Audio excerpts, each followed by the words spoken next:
Oyez, oyez, asseyons-nous et discutons. Au lieu de nous battre. Tout le monde parle de paix, mais personne ne veut faire le sacrifice. Personne ne veut faire le sacrifice. Ceux qui devaient nous réconcilier, eux-mêmes sont divisés. Il y a 2 FPI, il y a 2 RDR, il y a 2 PDCI, au même PIT, il y en a 2. Yodé et Siro aussi, ils sont 2. Le pays est 2-2. Ah, en tout cas, le pays, les 2D. Le pays, les 2D. Bonjour, les amis. Bien rêvé, j'espère. Voilà. Mais le président Bédié, vous savez, il a fait un post hier là. Il y a eu trop de gens qui ont parlé. Je me suis dit, vous savez quoi?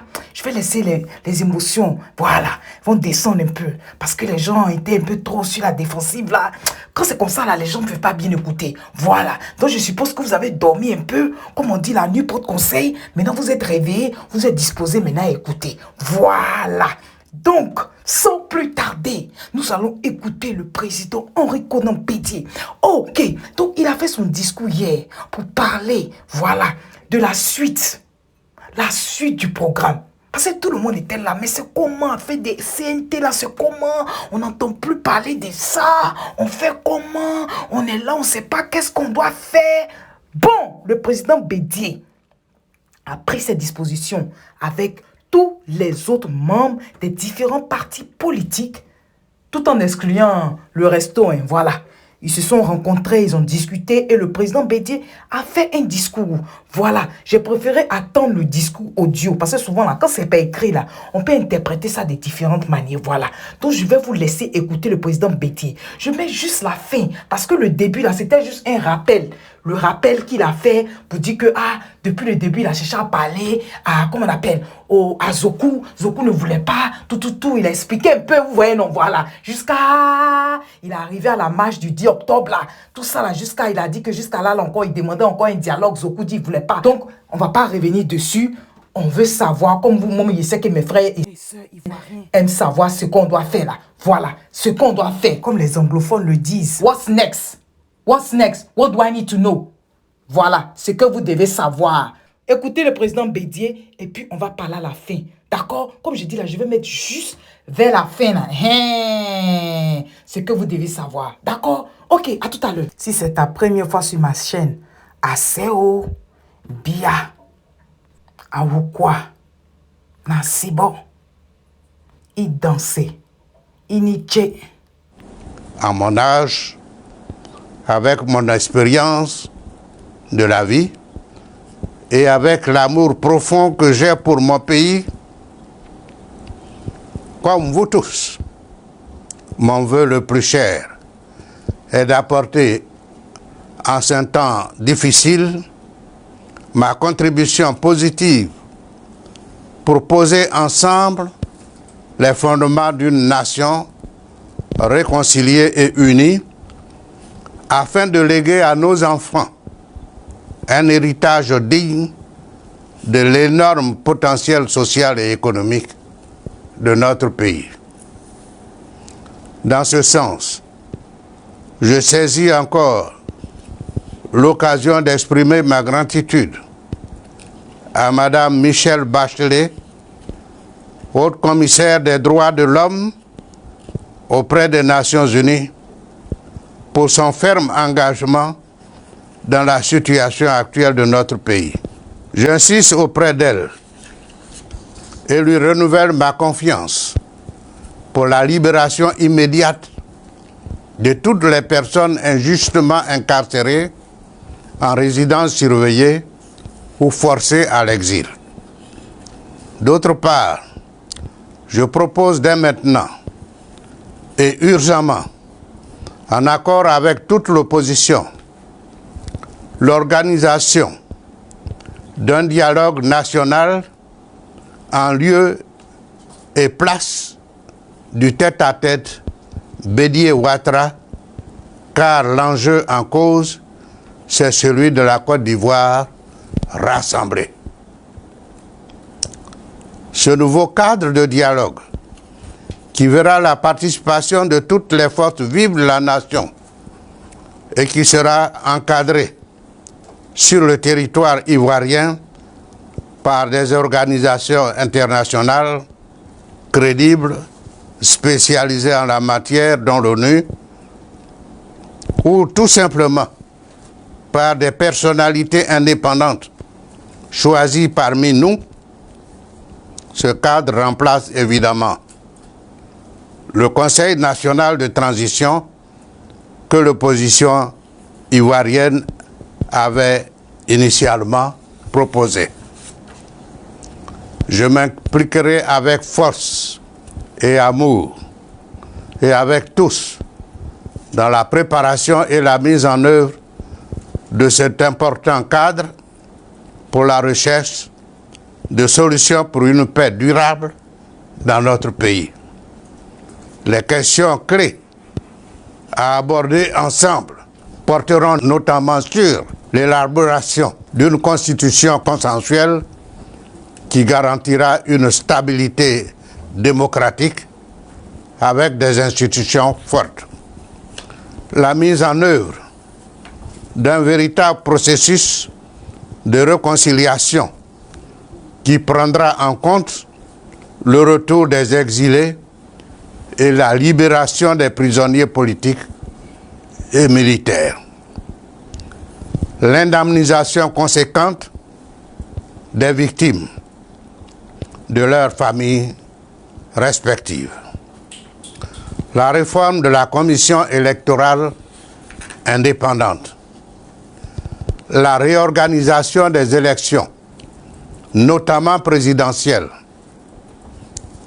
Élections présidentielles transparentes, crédibles, inclusives, dans un climat apaisé. Et également le report des élections législatives. Le rétablissement de la confiance entre les Ivoiriens et les amis de la Côte d'Ivoire en assurant la bonne gouvernance économique, politique et administrative. Le retour de l'état de droit dans le respect des libertés fondamentales de tous les citoyens et de la loi en assurant le maintien de l'ordre sans bavure. Avec vous tous, j'ai la conviction profonde que nous pouvons y arriver. Oui, nous pouvons transformer notre pays pour en refaire demain une nation fraternelle, démocratique et prospère qui rayonne en Afrique et dans le monde. Je vous demande de me faire confiance. En conséquence, avec cette main tendue pour la paix et afin de donner toutes les chances à la réalisation de notre rêve commun, la lutte privilégiera désormais les marches et toutes les autres formes démocratiques de la résistance et de la contestation propre à une opposition responsable et constructive.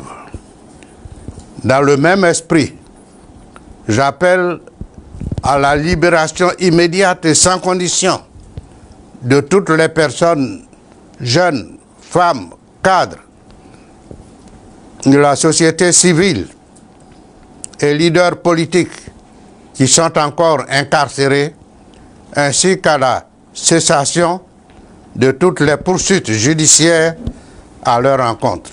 Sans ces mesures, il n'y aura pas de dialogue sincère et inclusif. Ivoiriens et Ivoiriennes, les grandes nations se relèvent toujours des grandes douleurs. Et nous sommes une grande nation.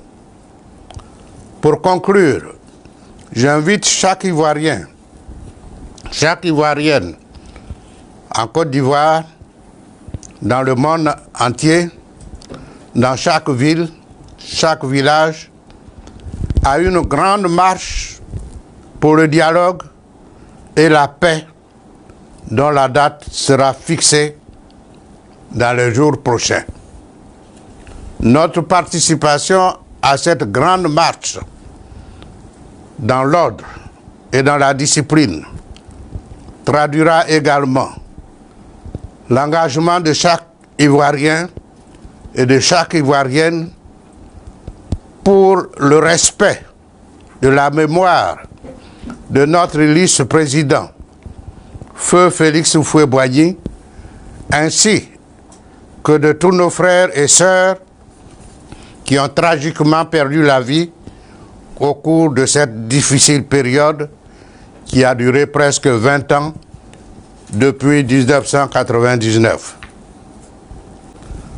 À cet effet, j'appelle les forces républicaines à encadrer pacifiquement cette grande marche. Je compte sur la foi de tous en Côte d'Ivoire pour tourner sincèrement et ensemble cette page douloureuse de notre histoire grâce au dialogue national.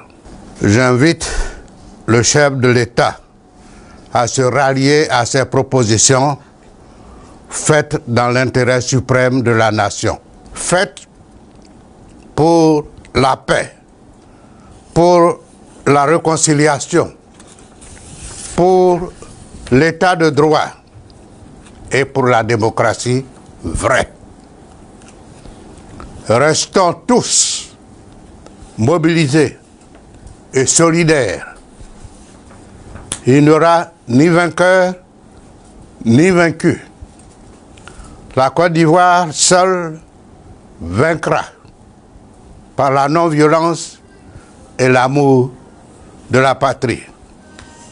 Demain, nos renoncements aux intérêts particuliers et ceux de nos partisans, ainsi que nos sacrifices, alimenteront des jours de paix et de bonheur pour chacun d'entre nous. Les jeunes, les femmes et les hommes d'aujourd'hui, dans toutes les contrées de notre beau pays, les générations futures, nous en serons reconnaissants. Vive la paix pour tous. Que Dieu bénisse la Côte d'Ivoire unie et fraternelle. Donc, de ce que le président Bédié a dit là, c'est pas que non, le président Bédié est en train d'aller dans le resto pour faire ceci, faire cela, comme les gens tentent de raconter partout, quoi. Non, le président Bédié est conscient de ce qui se passe, mais il n'a pas envie que nos frères et sœurs continuent de tomber. Vous comprenez, non? Donc, il appelle à une grande marche. Il va donner la date de la grande marche et puis on verra la suite. Donc, en aucun moment, le président Bédié a dit qu'il reconnaissait ce qui s'est passé le 31 octobre. Là. Non. Parce que les gens ont eu moins de 10%. Voilà. Vous comprenez, non? Donc, on ne va pas trop faire de discours. On reste à l'écoute pour la grande marche. Et puis, on verra la suite. Pour l'heure, le président Bédié a demandé à ce que tout le monde soit libéré. Il a demandé le retour des exilés. Et puis, il a dit pour la grande marche, là, il invite les forces de l'ordre là à encadrer la marche. Est-ce que vous avez bien compris cette partie-là? Ok, au moins, je vous laisse. Ce qui est sûr, on reste à l'écoute. Voilà. Oh les cœurs, on y va. Oh les cœurs. Si c'est ta première fois sur ma chaîne, bienvenue à Kwaba. Kwaba. Midawasi. Kabo, iniche, ayo, kaka. Manseo, aseo, tenyankan, nansi, eikumbrete, nansi, Abraham yankan, Jacob yankan. La joie des chats. Fienance, fota manao, encore, nisre. Imuo. Ok, le reste des autres ethnies, on prend ça dans une autre vidéo. Le reste des autres langues, on prend ça dans une autre vidéo. Donc, n'hésitez pas à laisser en commentaire comment on dit merci ou alors bienvenue dans votre langue maternelle ou paternelle. D'ici là, que Dieu vous bénisse. Bye bye les amis, bye.